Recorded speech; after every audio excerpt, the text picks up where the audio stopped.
This episode is brought to you by Progressive, a leader in boat insurance. Welcome aboard to Carefree Boating. Here, we don't worry about the what-ifs, because we explore with Progressive Boat Insurance for as little as $100 per year for a basic liability policy. Progressive also offers a variety of other coverages and can help you cover repair costs when you need it. And with discounts like multi-policy, safety courses, responsible driver, and more, your mind can really float free. Cruise on over to Progressive.com to get a quote today and see if you could save. Progressive Casualty Insurance Company and Affiliates. Rate and discounts not available in all states or situations.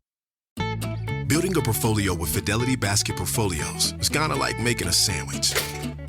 It's as simple as picking your stocks and ETFs, sort of like your meats and other toppings, and managing it as one big, juicy investment. Now that's pretty good. Learn more at Fidelity.com/baskets. Investing involves risk, including risk of loss. Fidelity Brokerage Services, LLC. Member NYSE SIPC. Welcome to the College Football Survivor Show, where playoff survival is always on the line. Here are your co-hosts, Doug Lesmerises and Shehan Jeyarajah. And we're back on the College Football Survivor Show. Interesting one, I think, today, Shehan. We're going to rank the 5 best coordinator combos in major college football. So you have your list of the top 5 combos. I have my list of the top 5 combos. It's weird. There are things you have to take into account. If you have a head coach who is a play caller on one side of the ball or very, very involved on that side of the ball, how do you evaluate the coordinator on that side of the ball? And I will tell you the reason that I think this is fun. There's a couple things that are happening. Alabama just hired a new offensive coordinator and a new defensive coordinator. We are going to talk about that, and that factors into this. Miami just fired its offensive coordinator and lost its defensive coordinator. We're going to factor that into this. There are things happening here, and there are some coordinator moves that feel seismic, and there are some coordinator moves that feel like not that big of a deal. And this is not the same thing as the best teams, because there is a specific example, Shehan, that I double-checked that to me is an indication of this a little bit. And it was, for instance, it's just a for instance. I have so many tabs. Can I count the tabs? I probably have 50 tabs open at the top of my computer screen right now. So I'm double checking it. Did I get it right? Yes, here it is.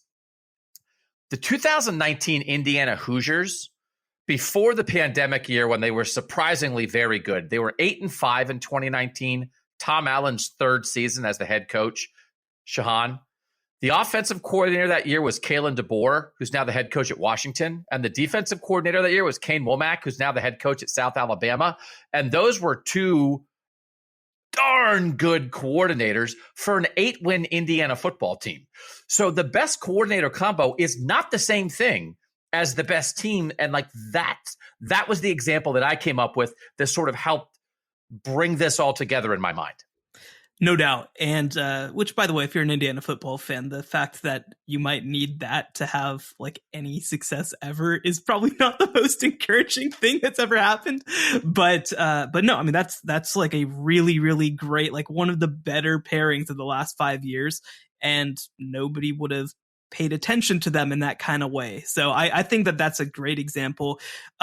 Look, there are obviously going to be teams that are nationally competitive that are going to be featured on this list. But I totally agree. I think that that combos were interesting because the other part of this too is that, you know, you really do, especially in sort of the middle classes of college football, have these teams that are so unbalanced. You know, you have a team that's just all offense and no defense, or all defense and no offense. So this actually ended up being a harder exercise than I anticipated it to be, because I don't think that there are as many programs as we think, even at the highest level, who maybe have pluses at both coordinator spots.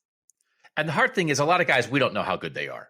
So I think what catches your eye in something like this, in a process like this, is a guy on the way up who's gotten some pub and his side of the ball has had some success, and maybe he's gone on some head coach interviews and you feel like this guy's going to be something. Or if you're maybe somebody who has been a head coach and being a head coach wasn't your thing, but the reason you got to be a head coach is because you were so good as a coordinator. And now maybe you're coming back down on the other side of your career, and you're a former head coach who is iffy there, but as a coordinator, it's like, there's no doubt this guy knows this side of the ball. When he's not in charge of the whole culture, when he's not dealing with boosters, where he's not motivating the whole team, and he's just digging in, scheming it up and coaching one side of the ball, he's good. So those kind of guys catch your eye sometimes. If you're in between, we just cited Kalen DeBoer and Kane Womack. If we were doing this exercise in the offseason before the 2019 season, we wouldn't have had them in the top 5. We didn't know how good they were going to be. So we also understand there's some perception. There's some realities about how your head coach fits into the mix and scheming it up. So we're not claiming this to be the be-all, end-all of defensive coordinator, offensive coordinator lists. But I do think it allows us to look at some pretty darn good college football teams in a different way, because I know the teams on my list are good teams, but it's not like my top 5 are the top 5 teams in the country. No question. No question. And honestly, I'm kind of just excited to get into it because I am curious to see what directions you go. Because to me, there was a clear number 1, and I'm curious if you have the same one. Okay. So let me start with my number 1. And my number 1 is Phil Parker as the Iowa defensive coordinator. And if Iowa hired anybody that wasn't related to Kirk Ferentz as the offensive coordinator. What if you hired Phil Parker as the point scorer and pointed out that they had the highest scoring defense in all of college football? That's a great point. And that's really going to matter. If you had a scarecrow as Iowa's offensive coordinator, if you had Kirk Ferentz's neighbor, but they weren't blood relatives as the offensive coordinator, if you had... I don't know. I feel like he's definitely the kind of person who lives on a compound with his family, like full-on righteous gemstones, like 4 houses right next to each other. I think that's absolutely how Kirk Ferentz lives. I was double checking some stuff. I think officially, like, UCLA does not have an offensive coordinator. Oh, interesting. Because Chip Kelly is there's nobody listed. If you had it blank, if when you went to the coaching staff of the Iowa Hawkeyes, there was a blank instead of Brian Ferentz there, I would have had Iowa in the top 5. So this is going to introduce us into something that I have to talk about, because Iowa is embarrassing itself even more than it was embarrassing itself this year. And what has happened in the last day or two, Shehan, with the revelation that Iowa has set up parameters for Brian Ferentz as the offensive coordinator, that they must score 25 points per game this season and win a total of 7 games, or he's fired.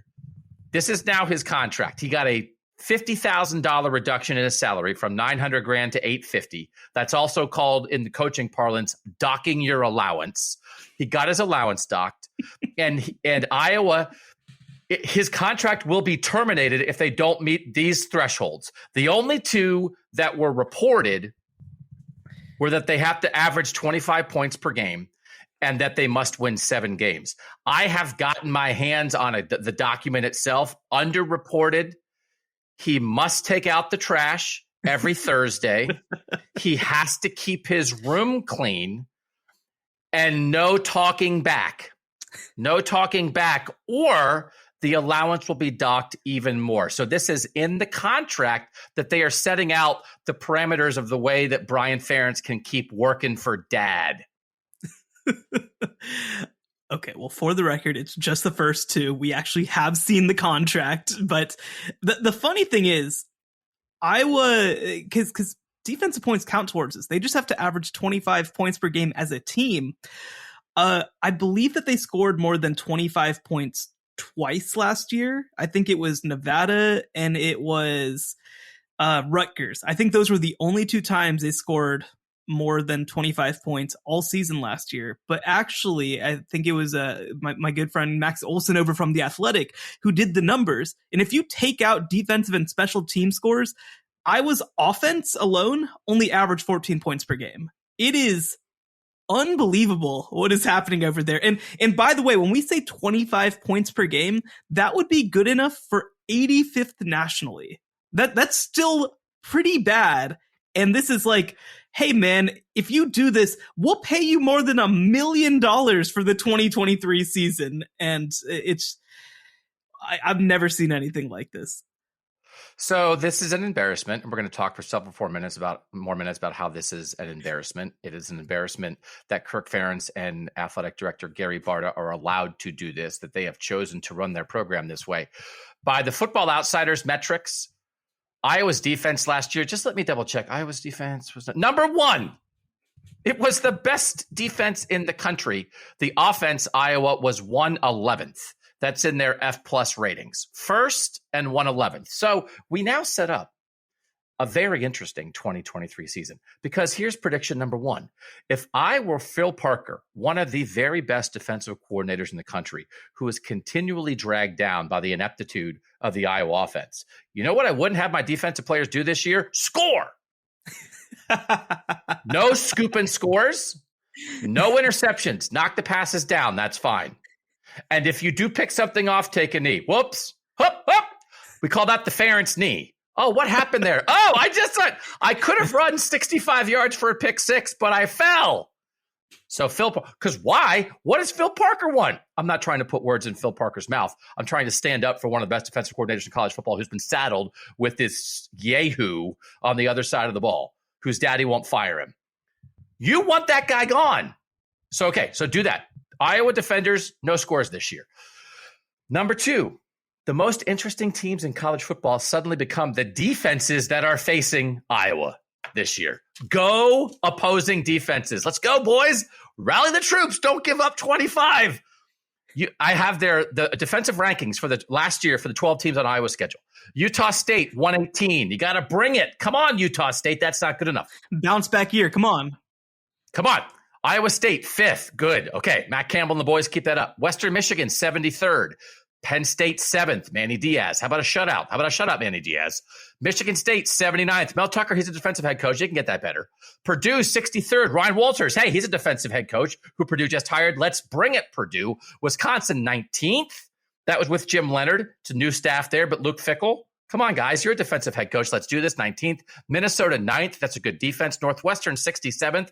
They actually fired their bad coordinator and brought in the guy from North Dakota State. They should be better defensively. Rutgers, 49th. Greg Schiano, he's always got something for you. Illinois, 3rd.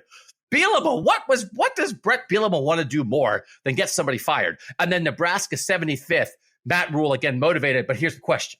Will opposing teams, as they are beating Iowa in this coming season, allow garbage time touchdowns for Iowa on purpose, because it is in the best interests of everybody on Iowa's schedule for Brian Ferentz to remain employed as an unqualified, underachieving assistant coach? Why would they want to get rid of the guy? So it's like, man, Penn State really was taking it to Iowa.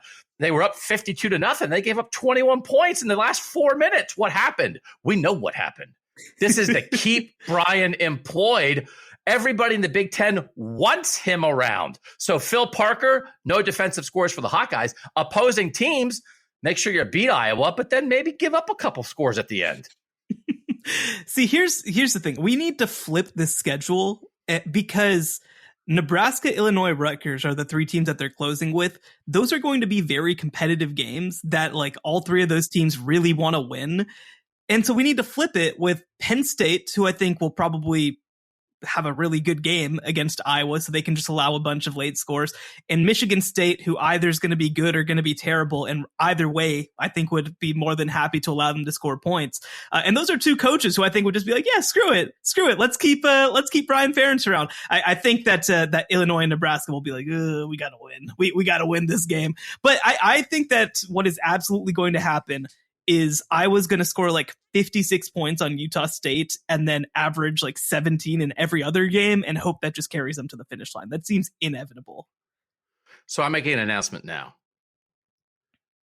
That Iowa-Nebraska game's on a Friday always, right? It's on a Friday. Yes. So I can get back for Ohio State at Michigan on Saturday.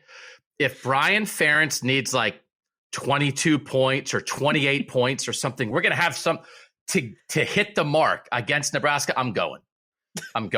And I might have up signs. I might dress up like a Cornhusker and put on overalls and hold up signs to cheer on the black shirts, because I don't have anything against Iowa football.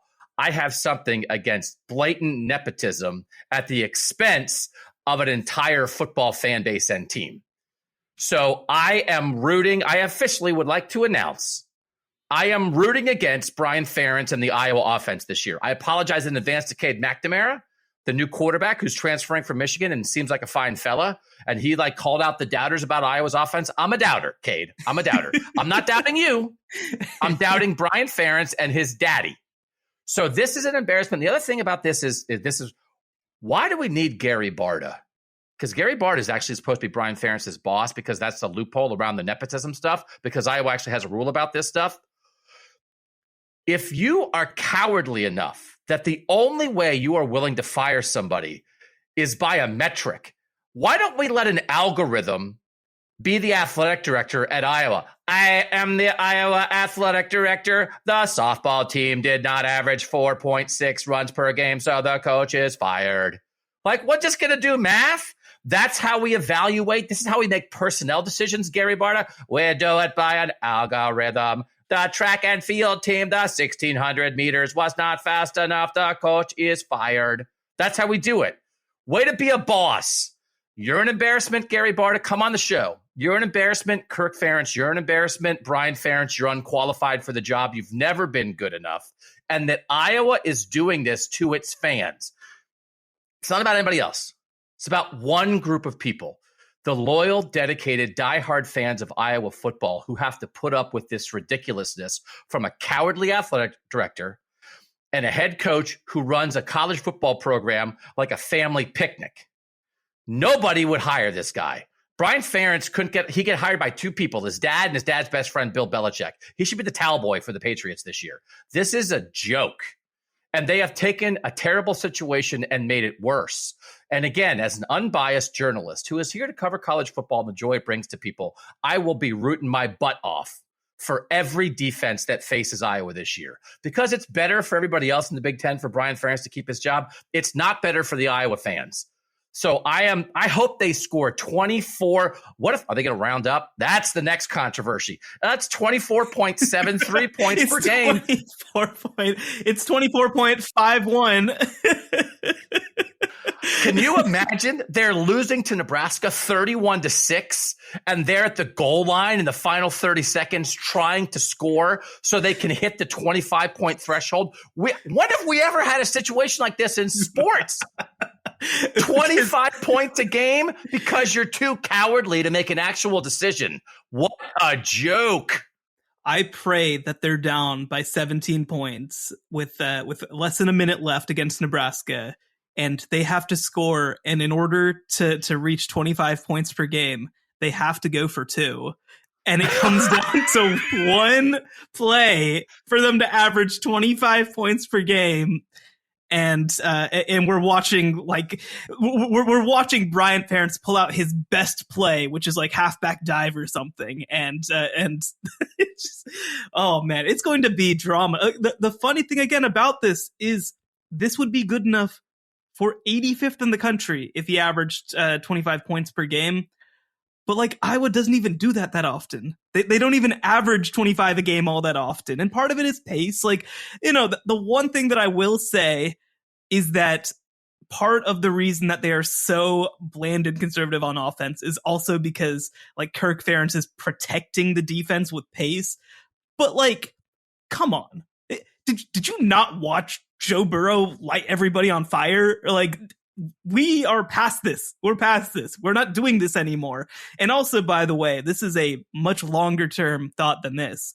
But, the gravy train of being in the Big Ten West when nobody else can do much of anything is about to be over. That's about to be over whenever USC and UCLA come. And, credit to Kirk Ferentz, who's one of the great coaches of the modern era. But geez, this isn't going to cut it anymore. And when you see also the way that other teams in the Big Ten West are adjusting to the challenge, most notably Luke Fickell bringing in who he brought in on the offensive side of the ball. Also, you look at who Purdue brought in on the offensive side of the ball. Also, you look at who Illinois has brought in on the offensive side of the ball and what they did last year. I mean, this is not going to cut it for very long. And I'm very curious to see how it gets handled. This is the other thing that's so insulting about this whole idea, because you make a very good point. Teams have styles. And the idea that now Iowa is going to assign success to a point total, you can very much buy the idea that Kirk Ferentz says, listen, we are a defense-first team. We rely on special teams. The offense is the third most important part of our team. We have a way to win. And all that you're asking for competence within the structure of the team. Nobody should be asking for hard and fast stats, and they should throw those stats in our face and say, if you are judging Iowa's success by stats, that's not the point. We're a complementary football where the offense is charged with not putting the defense in a bad spot, being efficient, working the clock, and then being successful in the red zone. That's not what they're talking about. They are putting a number on this. That's the kind of thing that podcast people do because they are such cowards and they are abdicating their responsibility as stewards of this athletic department and of this program. They are passing it off to math. And what if they play a game in a snowstorm? What if they play another game in a hurricane? Like Ohio State played at Northwestern and the wind was so bad it shut everything down.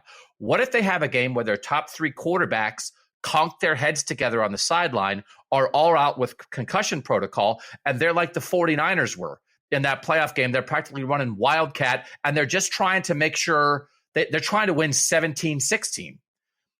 There are ways to be successful. There are ways to be a competent offensive coordinator that are not tied to hard and fast baseline stats. They didn't even do fancy stats. They did points per game because they know, you know why? Because they know maybe the punt guy's going to, are you going to tell the punt returner, hey, no fair catches this year. We want to try to steal 2 punt scores for Brian. No fair catches, right? Hey, Phil, I know you kind of want to maybe play soft on 3rd and 13 here and let them punt it to us. But if they punt it to us, like there's no way we're going to score. Can you blitz and maybe see if a guy can tip a pass and get an interception? Are you going to play differently? Because this is why people are in charge. Because stats don't tell the whole story. Because adults who aren't blood related to their employees have a way of evaluating people in a full, comprehensive way that goes beyond stats. So Gary Barta, here, you want to triple down? Let's triple down. Gary and Kirk, if you have such a great idea, all 3 jobs on the line, 25 points per game. You hit it, all 3 are safe. You miss it, all 3 are gone.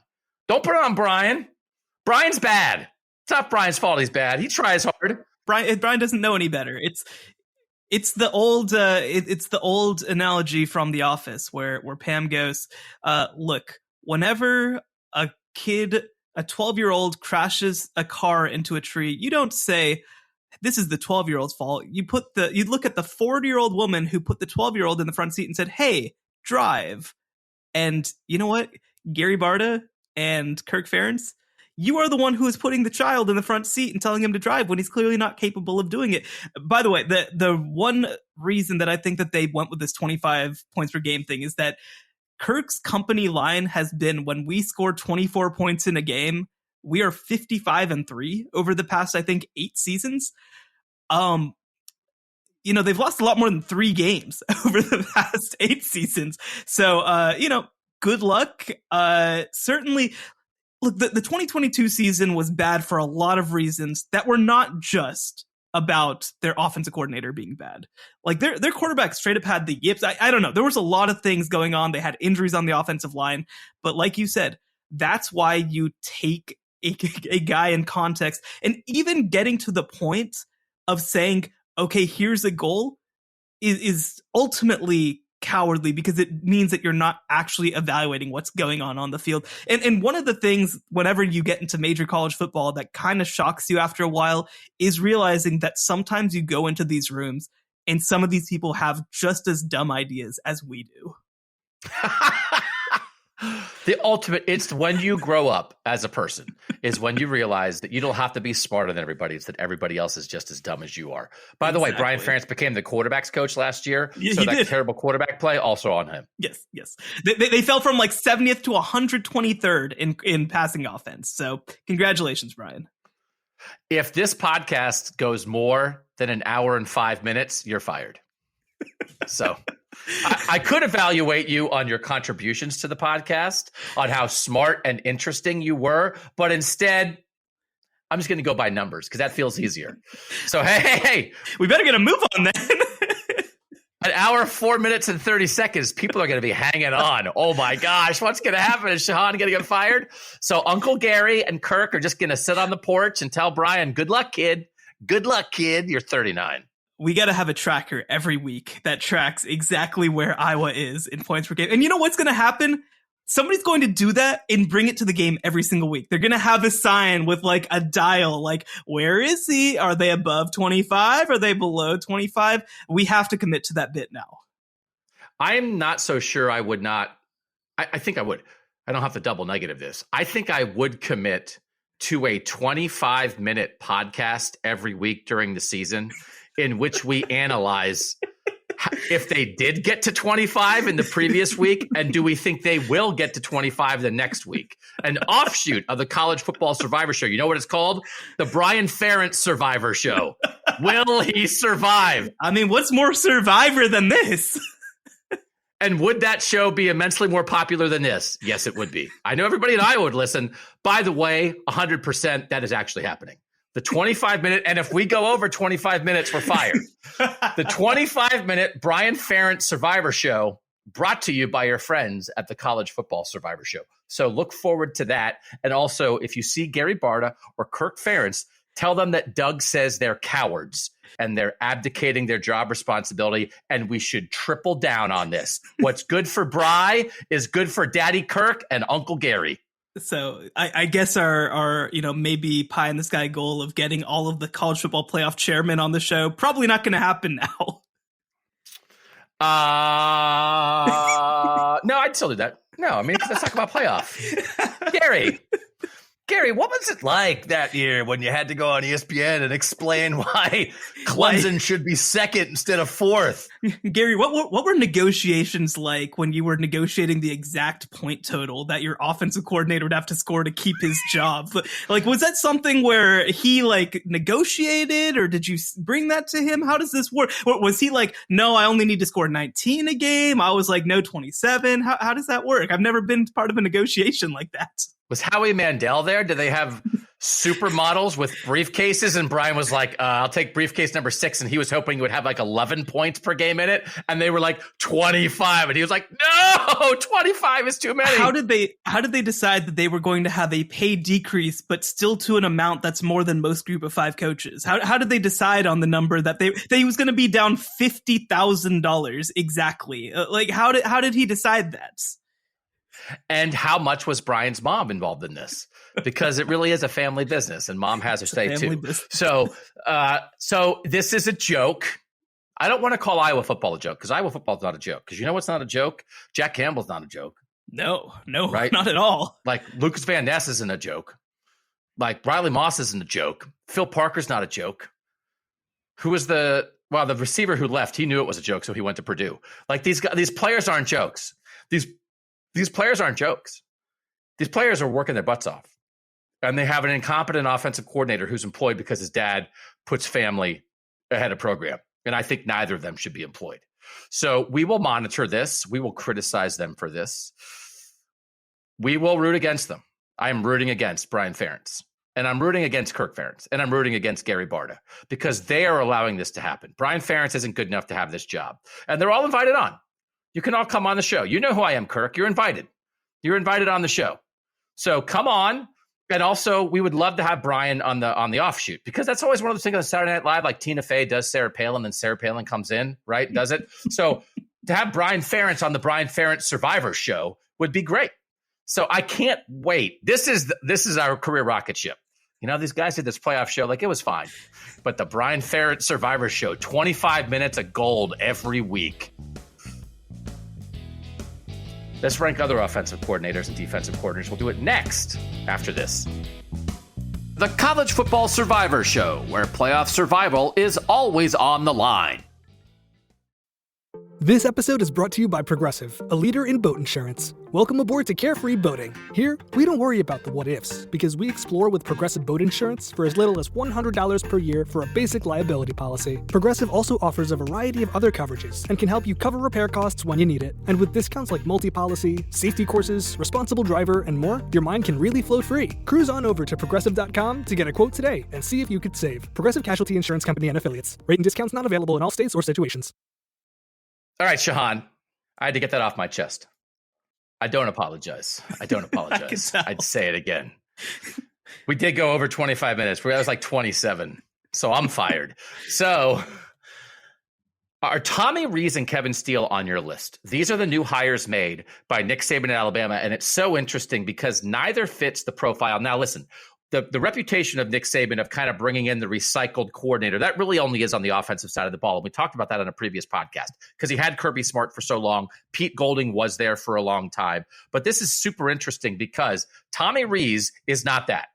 He is an up-and-coming college offensive coordinator that he poached from Notre Dame, where Tommy Rees played and then coached, and then you poached that guy. Well, you poach him with money. And now the defensive coordinator is Kevin Steele, who you got, I think, on our Name That Saban coordinator, because he was Nick Saban's first defensive coordinator for 1 year when Nick Saban started at Alabama. So it is a super back around recycled defensive coordinator, but a guy who's always been in the college ranks. And then Tommy Rees as an up and coming offensive coordinator. It's opposite ends of the spectrum. It's exactly what we talked about, right? When you're looking for these coordinator combos, sometimes you look for a veteran guy who's been around, maybe on the backside a little bit, but a good veteran coach. And then you look for a guy on the rise. Bama got one of each. What do you think of the hires, first of all? And then we can figure out if they should be in our top 5 combo. Yeah, well, full transparency, there are like 2 or 3 that I'm confidently putting on the list. And other than that, I have like 7 listed. I'm going to kind of go off of vibes because I really feel like after you get past the top group, it kind of is vibes. But for me, I do not lean towards putting them in my top 5. I like the hires that were made. I think that, Tommy Rees is interesting because he did a pretty good job under Brian Kelly. Last year was a little bit of a mess, but it was partially because they had quarterback injuries. They had to switch from Tyler Buckner to Drew Pine. Their offensive line took some time to come together. They didn't necessarily have the weapons that they wanted outside. This was very clearly a program in transition. But what impressed me the most was how much they improved week to week. I think that they started to find their identity. They started to understand their personnel a little bit better. The thing that's interesting about Tommy Rees is that he does not fit within a schematic framework, I guess you'd say. He's not somebody who's an air raid coach or a spread coach or a pro style coach. I think that you saw aspects of different types of games within his whole deal. And by the way, I mean, he has an interesting background because before he came to Notre Dame as quarterbacks coach in 2017, he spent 2 years as a grad assistant at Northwestern and then a year as an offensive assistant with the San Diego Chargers. So, well, at the time were the San Diego Chargers. And so, he kind of has this mixed background in some ways, and I think that comes out in a nice way. So I like the upside of this hire. I think that he's going to do probably a better job of raising the floor of this offense than I think Bill O'Brien did. I'm curious about what his fully realized version of an Alabama offense is. That's probably my biggest question about it. Defensively, look, I don't think that Nick Saban needed to reinvent the wheel. I think it's fine for him to hire a relative retread. Kevin Steele probably wouldn't have been my first choice, but it's not like he wasn't very successful during his time at Auburn, right? Which was 2016 to 2020. He's been in the SEC very recently.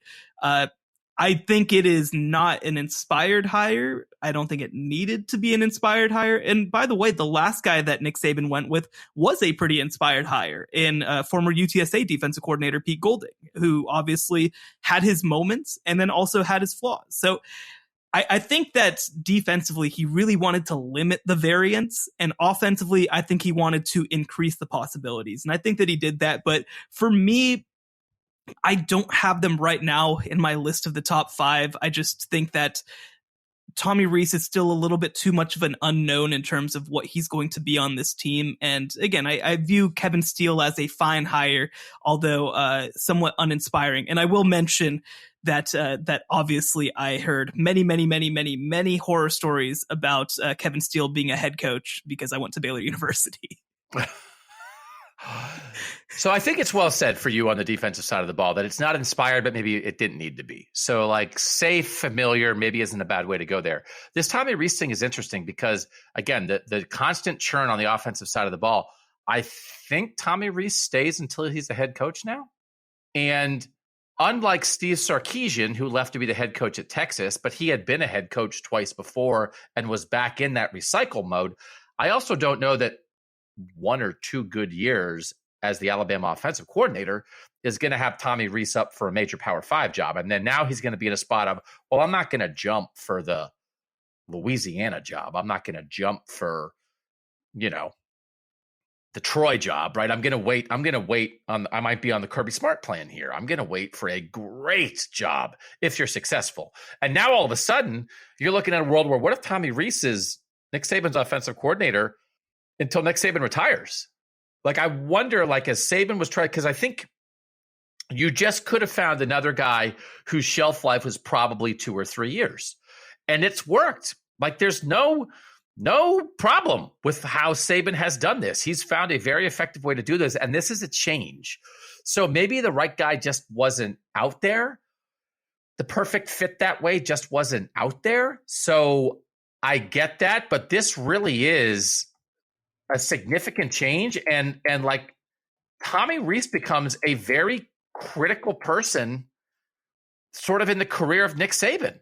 Like maybe he'll be a blip. Maybe it won't work out, and a year from now he'll be in Josh Gaddis land out the door. I doubt that.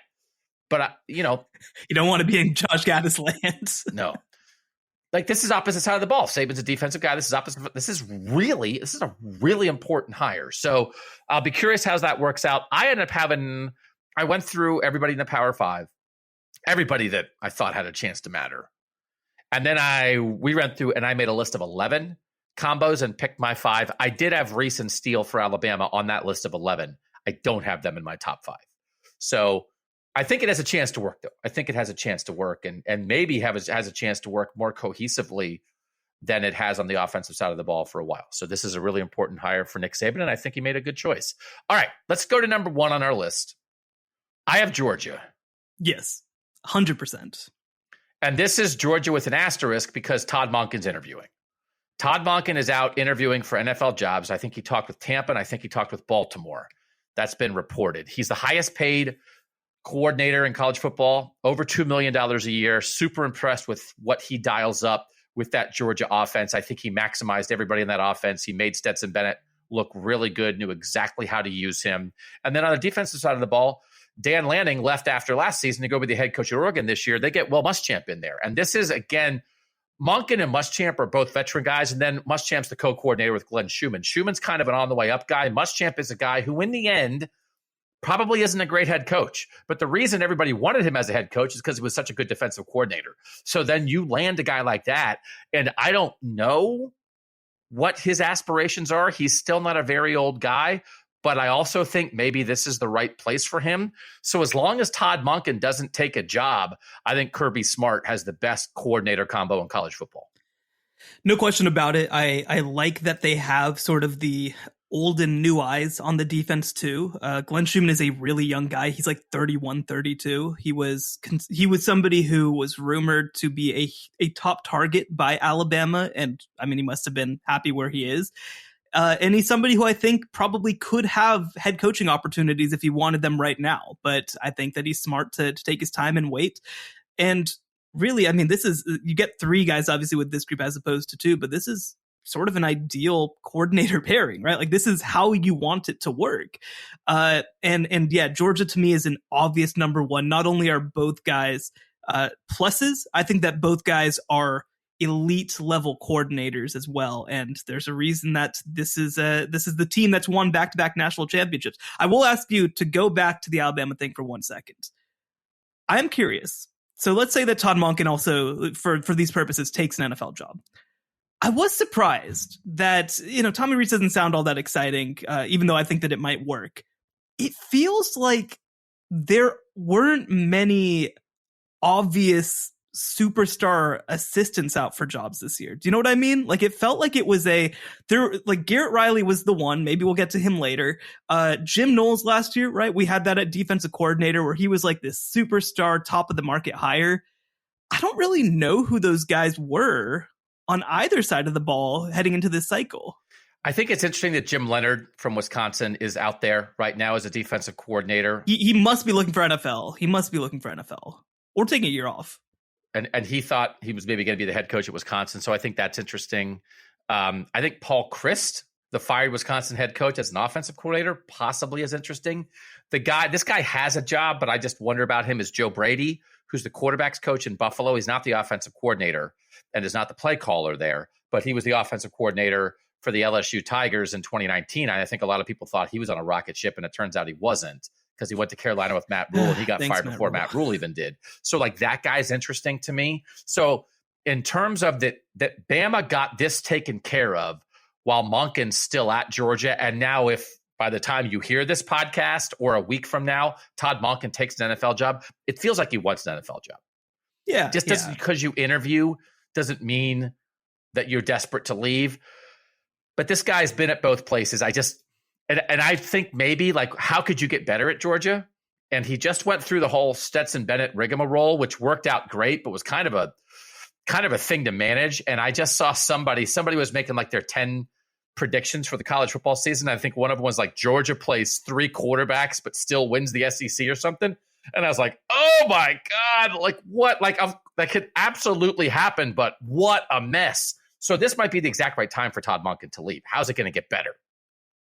And if he leaves, I think it's the number one story remaining in the offseason of college football, because I think it is a somewhat fundamental shift for this mini dynasty and the best program in the country, because he's the coordinator on the opposite side of the head coach. And I think he's that good. And then when you start lining up the names, to your point, maybe there's somebody obvious we're missing. Maybe there's somebody that Georgia would promote from within. Maybe we're missing the obvious guy. But it felt like Saban had a little bit of a tough time zeroing in on the offensive coordinator. And now Kirby Smart might have to do the same thing. I'd be fascinated to see where they wind up. No doubt. No, it's going to be a weird situation. But for now, Georgia specifically does not have to worry about it. And they are number one. Okay, I'll give you my number 2 then, since we have the same number 1. Maybe we have the same number 2. Michigan? I struggled with where to put Michigan. I ultimately have them at 5. But it's not because I don't think they're good. It's just, it's really hard for me to determine what's just kind of their system, especially on defense. They kind of just like do I don't know what to credit to an individual coach. Do you know what I mean? I agree. So this is Sharon Moore on the offensive side of the ball and Jesse Minter on the defensive side of the ball. It's complicated by the fact that Moore and Matt Weiss were co-offensive coordinators a year ago. Moore's offensive line, Weiss's quarterbacks, and Weiss got fired. And there are reports of something with the computer, and I don't know, and it's a really weird situation. He was not fired because of lack of football success. So the hard thing about this is the year before with Josh Gaddis and Mike McDonald, the first time Michigan made the playoff, they were great. And I thought their assistant coaches really mattered, because at that point, they had made fundamental transitions. The big one was them firing Don Brown on the defensive side of the ball, who was had been with Jim Harbaugh from the jump at Michigan, and it wasn't cutting it anymore. And they changed the coach. They changed the style. Mike McDonald came in and took over. Basically, John Harbaugh said, hey, take this guy. Jim did. Mike McDonald was awesome. He went back to Baltimore. And then John Harbaugh said, take this guy, because Jesse Minter had been in Baltimore, but had gone to Vanderbilt for a year. And so he kind of came in and just kept doing what Mike McDonald did. And they were just as good without Aiden Hutchinson and David Ojabo. So I am giving credit to Jesse Minter on the defensive side of the ball. And then offensively, I just thought Sharon Moore did a great job. And that it turned out that Josh Gaddis at Miami wasn't great. So it maybe leads you to the idea that it is a system at Michigan. However, that same system, Harbaugh was there and they'd never been this good.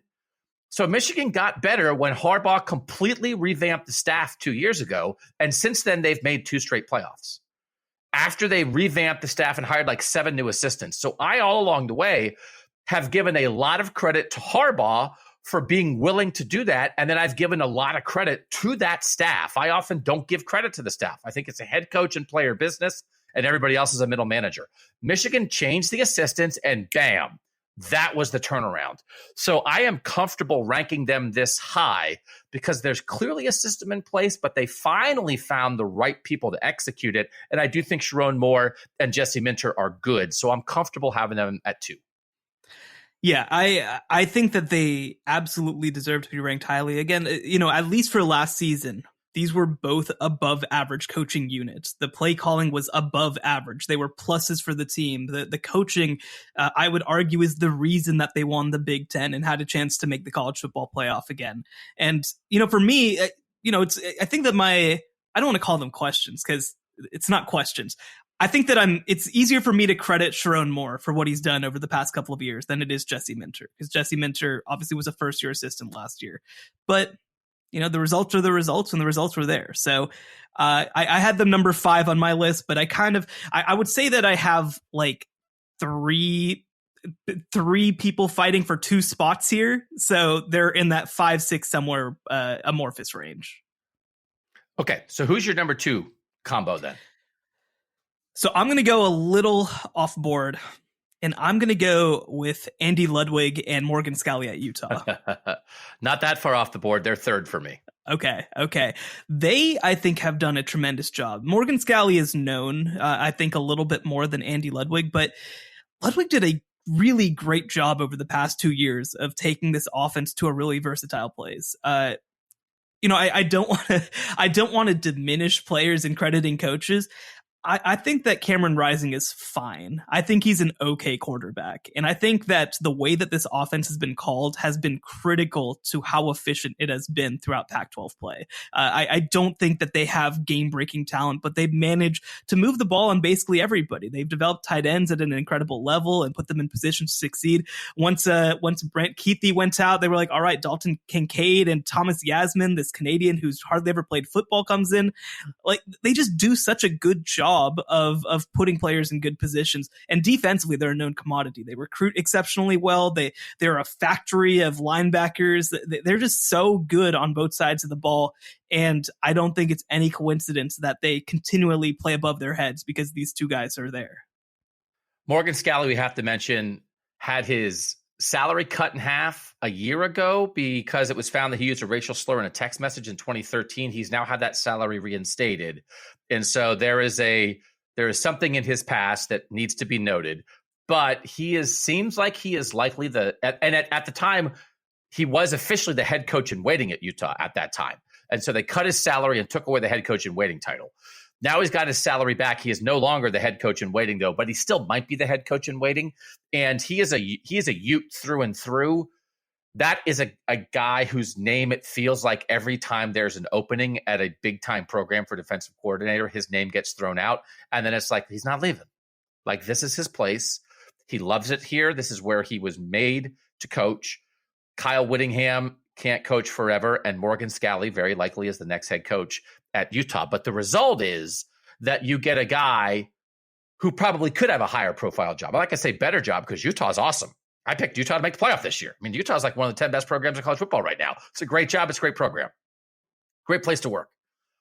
But Andy Ludwig also, again, like, go Google Andy Ludwig. He's on every Notre Dame list, right? Everybody is doing a list of, who might replace Tommy Rees. This is a guy, to your point, again, you respect people. It's why I respect Todd Monken. They don't just have great receivers, chuck it up and go. He found a way to make the most of the players he had. Andy Ludwig, what do you have? You have tight ends. You have a quarterback who's good at this. You run the ball this way. Boom, it works. So, yeah, not off the radar, right on the radar. So our top 3, of our top 5, we have 3 of the same top 5. We know Georgia, Michigan, and Utah, all in the top 5 for both of us. I just realized I don't officially have a number 5. I have a number 4, and then also vibes. So when we come back, vibes. We'll figure out the bottom of our list after this. The College Football Survivor Show, where playoff survival is always on the line. Add a berry blast off for your day with the new Berry Pebbles. A berry twist on a classic breakfast. Perfect for giving those growing minds a blast of creativity. With a new berry way to pebbles. Yabba dabba do you with Berry Pebbles. Head to postpebblescereal.com to learn more. Yabba Dabba Doo and the Flintstones and all related characters and elements, copyright and trademark Hanna-Barbera. All right, Doug and Shehah are back. Exciting news for everybody. We are getting rid of our subscription episode, which means not that it's going away. It means that we're going to have 2 free episodes a week starting next week. So we always have had this free show, and then we've had a bonus episode for Apple Podcast subscribers who paid $2.99 a month and got that extra show every week. Now you all get it. Congratulations, everybody. More of us for More free. content. So you don't have to do anything. Wherever you find this, if you're listening right now, it's the same place. It'll just be twice instead of one time. So that'll start next week. We will welcome everybody. We'll welcome all the loyal listeners who are like, $3 a month seems a little steep for these guys. Welcome. Welcome to free. Also, shout out to y'all who kept DMing me that I'd love to be able to pay for your extra content, but I don't have an iPhone. That's a non-factor now. Okay, it wasn't my fault. I couldn't do anything about it. It actually was Shehan's fault, but I'll take this. Man. No, it wasn't Shehan's fault. It's a thing we tried, and we had a lot of discussions about shouldn't there be another way besides just the Apple thing, but we never got there. So now it's free. So now it's not an issue anymore. So starting next week, twice a week. I don't know if the days might adjust. This show typically comes out on Wednesday. Maybe we'll go to like a Tuesday, Thursday. We're not exactly sure. We'll figure that out, but it's going to be 2 a week. Just subscribe, then you won't miss anything. Okay. My number 4 is Kentucky. Okay. So Kentucky has hired back Liam Cohen, who they had, and then who left to be and was great, was so good. He went to be the offensive coordinator of Los Angeles Rams. I don't know if people know, but the Rams had a bad year this year. So now he's back. They lured him back to Kentucky as the offensive coordinator. They're paying him I think he's making 1.7. They are paying for this dude. And then their defensive coordinator is Brad White, who's done a really good job there. Their defense has been really pretty highly ranked at times. When Brian Kelly got hired at LSU, he flew to Louisiana and interviewed at LSU. I think there are people that have come after him, and so far he has decided to stay at Kentucky. So I think these are both guys on the way up. That Liam Cohen, right? You have an NFL dalliance. Maybe it's not perfect, but it's like Kentucky, he says, is like the place he wants to be. We'll see how long that lasts. If he's really good, he'll get a head coach offer. And Brad White, I think, you read people who cover Kentucky, they think Brad White's ready for that. Brad White would be qualified for a jump with how well the Kentucky defense has played in recent years. So Mark Stoops has done a great job at Kentucky. Kentucky's a consistent winner in football, that is not a birthright for Kentucky football to be good in the SEC. So you cannot underestimate what Mark Stoops has done, but having 2 guys like this and to get Cohen back, there's some sizzle to it because you're paying him big money and he's coming from the Rams and that's cool. But there's substance to it because he got the NFL opportunity because of how good the Kentucky offense had been under him. So maybe it's a little high for this, but I feel like these are 2 coordinators that make a difference. And so I have Kentucky 4th. I honestly didn't particularly consider this because this was also one where it's interesting to try to manage exactly defensively what's Mark Stoops, what's Brad White, and that's something that we talked about before the show is, there are situations like, the obvious one is Ryan Day, right, where he calls plays and how do you balance this versus something else? Now, I do think that Brad White calls plays, but certainly Mark Stoops is involved in that process. This is probably a pairing I should have considered a little more. I think Liam Cohen is really good. When you look at all this stuff about Will Levis being a draft prospect, a lot of that has to do with what they were able to do with him under Liam Cohen. And defensively, for people who don't know, Brad White comes from sort of the Matt House school of defense, and Matt House has done a tremendous job at LSU. They kind of got the master instead of the student whenever they did make that defensive coordinator hire. And I think it's a great combination. We kind of have to wait and see it play out this year. I think that's probably the one thing holding it back on my list a little bit, but I say that, and my number 4 is 2 coaches who have very much never played together, or never coached together rather. But first I have to get to my number 3. Okay, so we have your number 1, your number 2, and your number 5 so far. So who was your number 3? My number 3, and again, this one is like, if you ask me in 5 minutes, I might have a different idea. But my number 3 is Penn State, Mike Yurcich and Manny Diaz. And also with it, Anthony Poindexter on the defensive side of the ball as well. I think that this program has done as good a job as anyone on the defensive side of the ball for several years. And Poindexter has been there through this whole process. Manny Diaz comes in as a very well-respected defensive coordinator to replace Brent Pry, who leaves to become the head coach at Virginia Tech. And I think Mike Yurcich did a really solid job this year of getting the most out of Sean Clifford. There were some growing pains in his first season in 2021. I think in 2022, he did a great job. We're going to kind of have to wait and see whether this grouping can move up potentially, although they are at 3 on my list. So maybe they're higher than they maybe should be right now. But I think that a lot of questions are going to come out about him with Drew Aller, the superstar rising, I guess, redshirt freshman, I guess he'll be next year, or sophomore. I don't know if it really matters, but the new starting quarterback, Drew Aller. But, Mike Yurcich has a track record of success at Oklahoma State. He was not the main problem at Texas whenever that staff was let go. And I think Penn State has been a really good fit for him. So I felt like these were two coordinators who are both pluses. So I have them at number 3. That's an interesting ranking. To me, a little bit, the jury is still out on Mike Yurcich. Joe Moorhead was so impactful as the offensive coordinator at Penn State. And there's a world like it just didn't work out for Joe Moorhead at Mississippi State as the head coach. It wasn't a cultural fit. He went to Oregon and he helped beat Ohio State as the offensive coordinator at Oregon. And now he's a head coach in the MAC, right? And I think if you ask Joe Moorhead if you want to go back in time and just stay at Penn State and be like the Todd Monken of Penn State and make $2 million a year, he might go back and say, let's stay there. And so I feel like they are still missing him, but this is a big year for this. So I like the idea, like Manny Diaz, again, who probably got the short end of the stick at Miami, that they just wanted Mario Cristobal and they kind of had to scoot Manny Diaz out the side door to make that happen. So Manny Diaz, who I think, will be a head coach again, comes back as a defensive coordinator, who, again, is the guy we're talking about.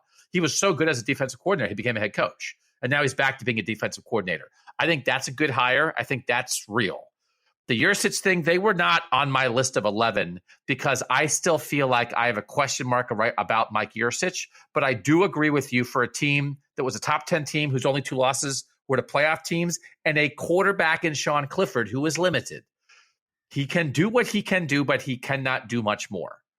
But they found, and like the year before, their offense was bad. They had no offensive line and no running game. So they found a left tackle this year. They found a running game this year with some young guys. They had Parker Washington. They had Michael Tinsley. They had some real receivers. And then they found a way for Sean Clifford to make that work and manage the game and emphasize what he does well. And how do you do that? Well, because the guy calling the play figures out how to do it. So I actually think that's a really good one. That is worth talking about. So I like Mike Yurcich and Manny Diaz being here.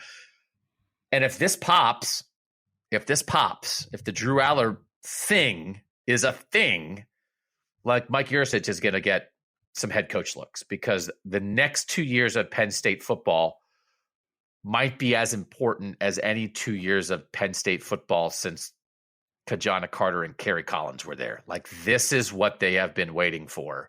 And Mike Yurcich is the guy who has to make it great. There's potential there.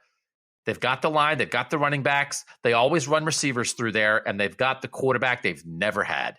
And Mike Yurcich has to maximize that. So I like thinking about Penn State on a list like this, Shehan. And by the way, if this doesn't work out, I'll just add this to the list of I have no idea what the hell is going on at Penn State ever. And I don't know if they're good or bad or anything. They're the most like, not even confusing. Confusing implies that I have ideas about them that are like not cogent. I just don't know what's happening over there. Just I look up and it's like, oh, I guess they went 11-2. Oh, I guess they got destroyed by everybody and went 7-6. I have no idea what's happening over there. Like, there's no the human brain is built to take in narrative, and Penn State is the most narrativeless program under James Franklin that I've ever seen. There's just no through line with anything that's going on, but I think that might be changing right now, because I think they finally do have the class that's going to do something consistent and build something lasting. So we'll see. 2023 is a big year for them. Okay, that's a good pick. Number 5 for me, I am going to go with Wisconsin. And I am going to go with Phil Longo as the hire that Luke Fickell made. Got him from North Carolina because of their personal relationship to run the kind of offense that Luke Fickell wants to change what Wisconsin does offensively, wants to open it up, wants to throw the ball more. They got multiple transfer quarterbacks in there, and the chance for Phil Longo to merge the best of what Wisconsin has been and the new version of Wisconsin. This is a guy that Luke Fickell went out and got. I think that's a big hire on the offensive side of the ball. Then defensively, Mike Tressel, who is the nephew of Jim Tressel, has been with Luke Fickell a long time. Mike Tressel, we started off talking about nepotism in this sport. He started off with Mark D'Antonio, who was Jim Tressel's right-hand man, and then Mike Tressel worked for Mark D'Antonio forever at Michigan State. To Jim Tressel's credit, he never hired his nephew. So Mike Tressel never worked as a full-time assistant for Jim Tressel, but then he wound up at Cincinnati with Luke Fickell. And Marcus Freeman was Luke Fickell's right-hand man, and then when he went to Notre Dame, Mike Tressel's the guy now. So Mike Tressel is going to be the defensive coordinator. Luke Fickell's a defensive head coach. I think it's a pretty good pairing, and this is mostly about Phil Longo. But listen, Mike Tressel's proven that he's been around the Big Ten. He knows what's up. We can get into the people, like the other people that didn't make our top 5, and there's one in particular I want to talk about. I don't have a strong conviction about this, but they're certainly in my top 11, and I'll go here because I like the potential of what Phil Longo might be. And again, sometimes when it's a new coach, I have some other first-year coaches on here because when you're the new coach and you got some juice and your AD says fire away, you can hire a good staff. You can go get your guys. But I think for Luke Fickell to go do this is a big deal. So I think Phil Longo has a chance to make a big impact. No, I'm very excited about this pairing. Like you said, I think Mike Tressel has proven to this point that he is going to be a serviceable, above average, solid defensive coordinator in the Big Ten. But the Phil Longo thing is so interesting because he is such a dynamic offensive coach, but the way that he does it is not just the most un-Wisconsin thing I've ever seen in my life, but the most un-Luke Fickell thing that I've ever seen, right? Because, the guys that we're talking about coming through before, we had Mike Denbrock last year, right? Who helped lead them to the college football playoff before he was hired away by Brian Kelly. That is a modest, slow things down, be very deliberate type offensive coordinator. And then you bring in Phil Longo, who is speed, pace, tempo, just the complete antithesis to what you think about when you think of Wisconsin. And now the thing is, and I think this is important to know, is that Luke Fickell is not an idiot. He knows the reputation.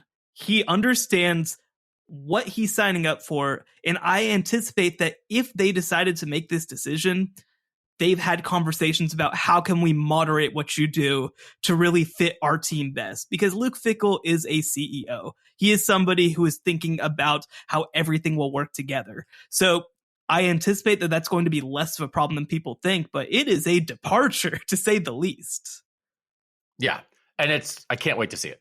I can't wait to see this combination. 5 for you. Oh no, we have your 5. Who's your 4? Last one for you. So I'm going with another pair of coordinators who have never coordinated together as part of a new coaching staff. And I'm going out to Boulder, Colorado. And I'm going with Sean Lewis from the former head coach at Kent State, and Charles Kelly, a former associate defense coordinator, a co-coordinator at Alabama. These are 2 really experienced coaches. In my opinion, Sean Lewis should already be a Power 5 head coach. It's kind of crazy that Sean Lewis is not, with everything that he accomplished at Kent State, a place that's really, really difficult to win. But instead, he ends up joining Coach Prime's staff over at Colorado. And Charles Kelly is just a guy who's been around for a long time. He hasn't necessarily run his own defenses all the time at this highest level, but he is somebody, when you talk about first-year stats and joining a program like Colorado, a very impressive hire, I think. He was defensive coordinator at Florida State from 2014 to 2017. It was a mixed bag, but this is going to be a different kind of game, playing alongside Sean Lewis's offense, playing on Deion Sanders' staff in the Pac-12. I really like this combination. I think that this is about as experienced and credible a combination of coordinators as you could have possibly expected from Deion Sanders at Colorado. And I love the move, and I think that it's going to work. I love it. I love the inclusion of that here. That's a really smart choice by you. Weren't in my top 11, but they should be, because again, what Sean Lewis, man, gave Georgia a little bit of trouble last year and got a lot of people's attention, but did a good job at Kent State. So I like that top 5. Ohio State's not on this list. You mentioned this. I think this is a huge thing to watch. Ryan Day has said that he is going to have Brian Hartline call plays in the spring with the idea of Ryan Day possibly giving up play calling. So that's why I don't have Ohio State in my top 5. Kevin Wilson left to be the head coach at Tulsa. He was the non-play calling offensive coordinator there. Jim Knowles, we know, was the big hire of the offseason a year ago. But Ohio State's defense was much improved, but also Ohio State's defense had moments that let them down in the 2 biggest games of the year against Michigan and Georgia. So I did not feel compelled like, oh, Jim Knowles has to be on this list at all costs. And Brian Hartline's never called plays. And he might be about to. And I actually think it's the right move potentially for Ryan Day to give up play calling to become more of a culture coach at Ohio State. I think they could use that. I think he can better use his time. And I think Brian Hartline is certainly capable, but we've never seen it. And so monitoring, we'll keep our eyes on it. And the difference of whether Brian Hartline calls plays or not is like a huge deal. Brian Hartline will eventually call plays. I thought maybe it was going to be that Ryan Day was going to say, okay, Hartline's the offensive coordinator. That's a promotion for him. We knew that was coming when Kevin Wilson left. But I'm going to call plays, and Brian Hartline's going to be groomed to do so at some point. And instead, Ryan Day this month said, no, we're going to see how it goes in the spring. And the reason I'm going to try is because I think that's what he wants to do. I think he wants to pass it off. But I don't think we should put them there yet. But that's a big decision for any head coach, Shehan, when you step away from the play calling duties on the expert side of the ball. No doubt. And I think that this has a chance to really work. But for me, I can't put somebody who's never been an offensive coordinator, right, in a list like this. No matter, I think that Jim Knowles is a top 5 defensive coordinator potentially in the game. Like, I think he's really, really good. But you can't put a 0, right? Like, you can't put a 0, which is what we have right now from Brian Hartline, even though I think that he's certainly set up to be a huge success. So if Kevin Wilson was still here, I think that that's an interesting discussion. Then maybe I'm putting them at 2 or 3, right? Like, they're really up there, but I don't think I can do that with Brian Hartline. A couple other people who I had on my short list. Clemson with Garrett Riley and Wes Goodwin. I think that Wes Goodwin did a pretty solid job in his first season as defensive coordinator. It's hard to always tell with a first-year guy because you're just like, are they just continuing what was already there, or are they building it? But I think he did a more than admirable job, and Garrett Riley is going to be so huge for that team. He was the Broyles Award winner as the best assistant coach in the country this year, and let's put it this way, I don't think that he's going to go full Gaddis. It's terrible having a thing named for you. I feel so bad for him. It's just, what is going on, man? And again, on the list, there's like a lot of interesting guys still out there who don't have jobs yet. We'll be curious to see where they land. I also had them on my list. I have one that do you have Kansas State on your list? I considered them. I considered them very strongly. Colin Klein. Yep. Used to be the quarterback there, offensive coordinator. Joe Klanderman, who had been a success at the lower level, right, as a defensive guy.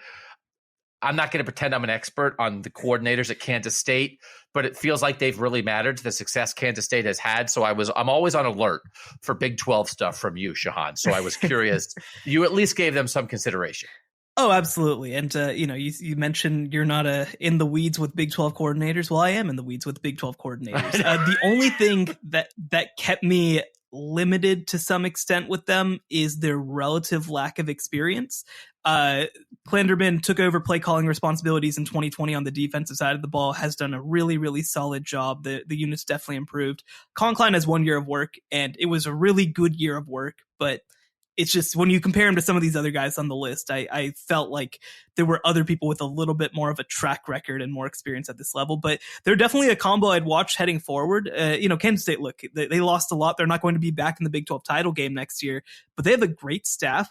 Another thing to mention with Colin Klein is that Chris Kleiman, the head coach over at Kansas State, let go of his longtime offensive coordinator in order to promote Colin Klein, who, remember, did not come with him. He was somebody who was already at Kansas State as a grad assistant and as an analyst. So this is somebody who was kind of certainly not pushed onto him, but it was somebody who he inherited in some ways at Kansas State and really liked what he saw. So I thought that was a really smart move on his part to promote him, and it's worked out in a big way. Another guy that I will go with is I'll actually stay in the Big 12. I have 2 more. The one Big 12 one, I was very impressed with Texas Tech staff this year. They have Zach Kittley, who was the offensive coordinator at Western Kentucky during Bailey Zappe's breakout season, also came with him from Houston Baptist, which is now Houston Christian, which is a whole other thing. But then on the defensive side of the ball, Tim DeRuyter, a longtime successful defensive coordinator, had success across the state of Texas, was, I believe, the former head coach at Fresno State, I think it was. And he transformed that unit in 1 year. It was a pretty okay unit in 2021, and in 2022 the numbers don't look great, but if you watch them play, they held on to games a lot. They were a big part of Texas Tech finding a way to win 8 games for the first time since 2013. So that's a combo that I definitely think people should be watching. One other combo that I thought about, Ole Miss was just hired Pete Golding from Alabama, which Pete Golding, it's one of those lateral moves that's, well, the program's not as good, so it's not lateral, but it sort of ran its course at Bama, but that's a pretty good hire for Ole Miss, I think. And then Charlie Weis Jr. is 29, but he's on this list again. Find a list. He was on the list when the Patriots were hiring an offensive coordinator before Bill O'Brien took it. He's on the Notre Dame list now. I guess it's just because his dad worked at both those places. Hold up. Are you sure that you're not reading lists from like 2005? Are you sure there's a junior there? What was the phrase that Charlie Weis had? Like a significant schematic advantage or whatever. So, yeah. So he's like, I mean, Charlie Weis is one of those guys. I mean, I guess he was good, but like, this is not. I think Charlie Weis Jr. might be overcoming some stuff with the wreckage that Papa left in his wake at a couple places. He's never going to be hired in the state of Kansas. I can tell you that much. No. So like, again, Charlie Weis had proved his football bona fides, but Charlie Weis Jr., he's on people's minds. And so another young guy, he's not even 30, but I'll be really curious. Again, Lane Kiffin has a lot to say about how Ole Miss plays offensive football. But that's again, for a place like Ole Miss, you get, not that Pete Golding's on the way down, but this guy was the 4-year defensive coordinator at Alabama. Now you got him, and maybe Charlie Weis Jr. is going to be something, and you have him on the way up right now. I think it's a potentially interesting, I didn't give him serious consideration for the top 5, but interesting combination potentially for Ole Miss.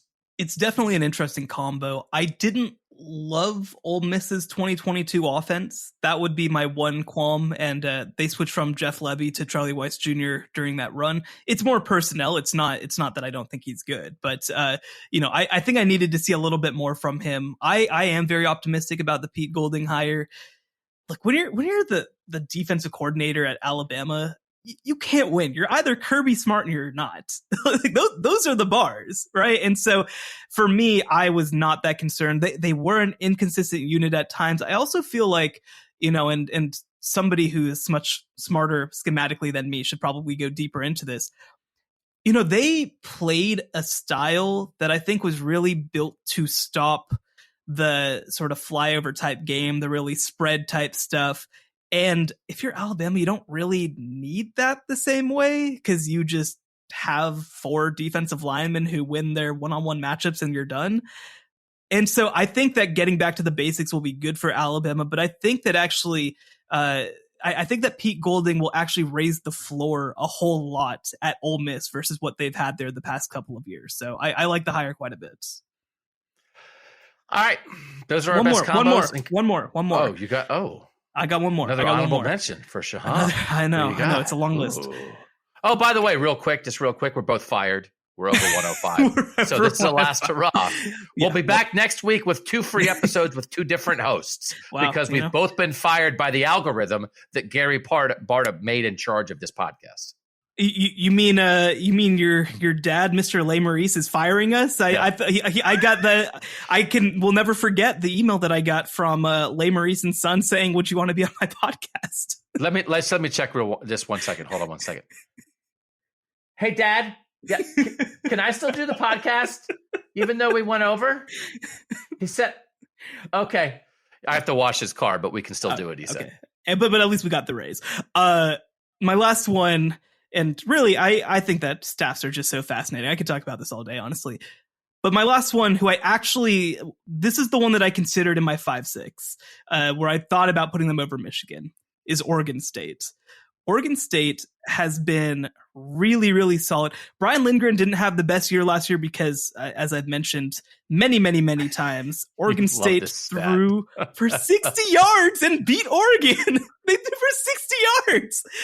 How is that possible? But in previous years, he's managed this offense really, really, really well. They had a great running game despite the issues passing the ball. Now they're going to bring in DJU, and I think they're going to just be legitimate Pac-12 contenders. And Trent Bray is somebody who I'm surprised does not get more attention as one of those guys on the defensive side of the ball. Maybe they feel like he, is specific to the way that the Pac-12 plays. Maybe, I don't know what it is exactly, but he's done an unbelievable job. Because remember, Jonathan Smith is an offensive coach. That's not somebody who's managing that defense. It's really, I think, a credit to Trent Bray, the way that this defense has played, and the fact that they've had a chance to obviously compete for 10 wins for the first time in God knows how long at Oregon State. So really impressive group of coordinators to me, and I think that they have a bright future, especially heading into 2023, when I think that with how much they bring back, they are going to be a legitimate factor, not just in the Pac-12, but who knows? Maybe we'll have to have a discussion about them whenever August comes around. We are both very excited about Oregon State. I am already having Iowa State flashbacks. I don't know that you've gone out. This is like maybe a fresh limb for you to climb out on. I feel like I climb out on these limbs too often and I fall off. So I'm going to be careful. I might just pick Georgia 4 times to take every playoff spot. I'm not sure. It depends if Todd Monken is back. But we will keep our eye on Oregon State because I think both of us like a lot of what's going on there. Okay, that officially will do it. Next week, 2 free shows, and then all the weeks after that. For now, for Shehan Jeyarajah, I'm Doug Lesmerises, and that was the College Football Survivor Show. The College Football Survivor Show, where playoff survival is always on the line.